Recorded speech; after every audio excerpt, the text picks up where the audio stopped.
What's going on, guys? This is Mcskillet here with another CSGO video, and in this video I'm going to be showing you guys how to determine the condition of a skin you receive in a trade up before you actually do the trade up on CSGO.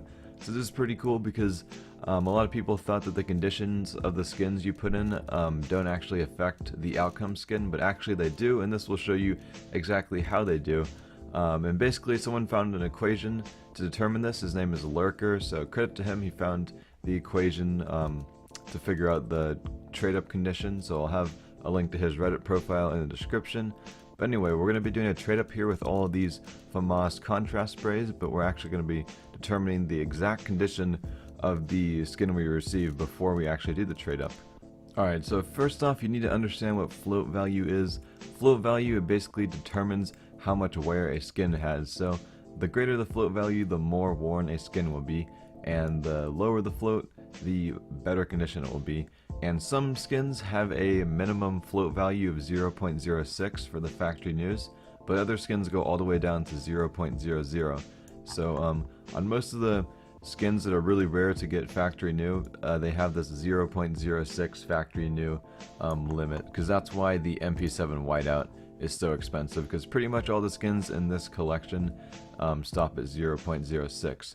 But anyway, we're going to be determining the exact float value of the skin we receive using the float values on the FAMAS contrast sprays we're trading up. So to find the float values, we want to go into a website called csgo.exchange, and as you can see here, we can highlight over any of our skins here and it will tell us the exact exterior and the float value for everything. So once we have that, as you can see, I use a whole bunch of different conditions. Actually, mainly field tested and battle scarred, just to show you. It doesn't matter; they can all be different condition skins. So what we want to do is we want to take every single one of these float values, just copy them, and then paste them into a notepad document. And you want to make a comma after each one, because I found a tool that makes the other calculation part a lot faster. So also, when you're doing this, make sure you actually right click and press copy from here, because sometimes if you do Control C on this site here, it won't work. So make sure you're doing copy, but I'll be back once I've copied all 10 of these skins onto my notepad document here. Alright, so once you've copy pasted all of your numbers onto the notepad document, what you want to do is you want to copy the whole selection here with all the commas that space them, and you want to paste them onto this website called I just searched average tool, so it would be easier than typing it into a calculator. I'll put a link to this page in the description so you guys can easily get here. But we want to copy the mean, or the average, right here. That's what we need. So now what we need to do is we need to look at the outcome skins. The condition of the skin you get actually depends on what outcome skin you get. For this collection they're all the same, but for some other collections the outcome skins actually have different float minimums and float maximums, but all the skins I can receive in this collection have a 0.06 min and a 0.80 max. So what we want to do is we want to type in 0.74 for the float range of the outcome skin, because 0.80 minus 0.06 would be 0.74, so that's the number we need there. So basically just use the two numbers on all the skins in the collection, so you can determine the different conditions based on what skin you get. For this collection, as you can see, they're all the same.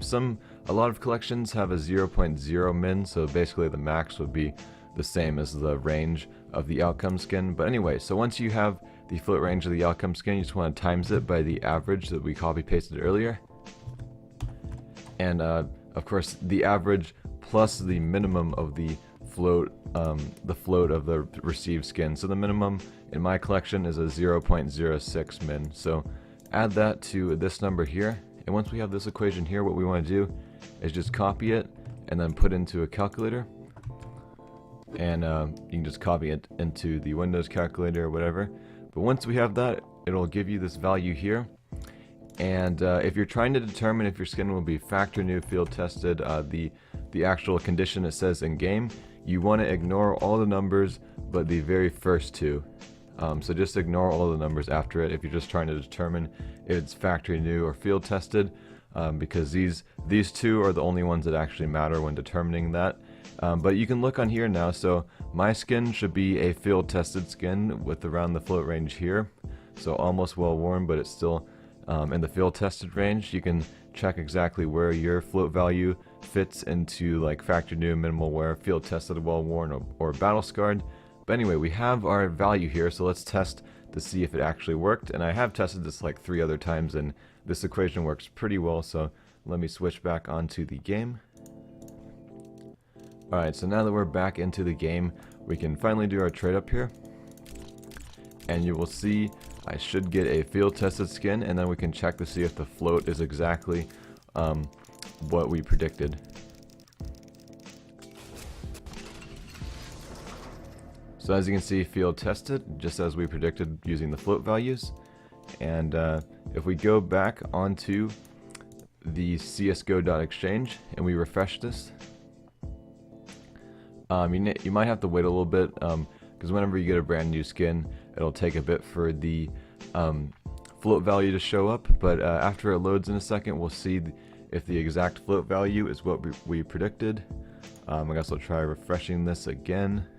Alright guys, so it finally loaded up. As you can see, it says 0.34811. And if we go back on here, 0.34, exactly what we predicted. We had like the whole big number there, but you don't really want to look at all the numbers except the first two if you're trying to determine the exterior, because it doesn't round up.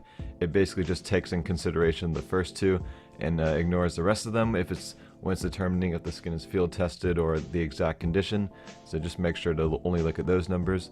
But that's just about it for this video, guys. So you guys can stop telling me that that this is completely random, because there's a really set formula that I just used to determine the outcome of our trade up there. So I hope you guys like this video. I hope you guys found it helpful. Feel free to share in the comments any useful things you figured out you could do using this. And I'm Mcskillet, and I'm out.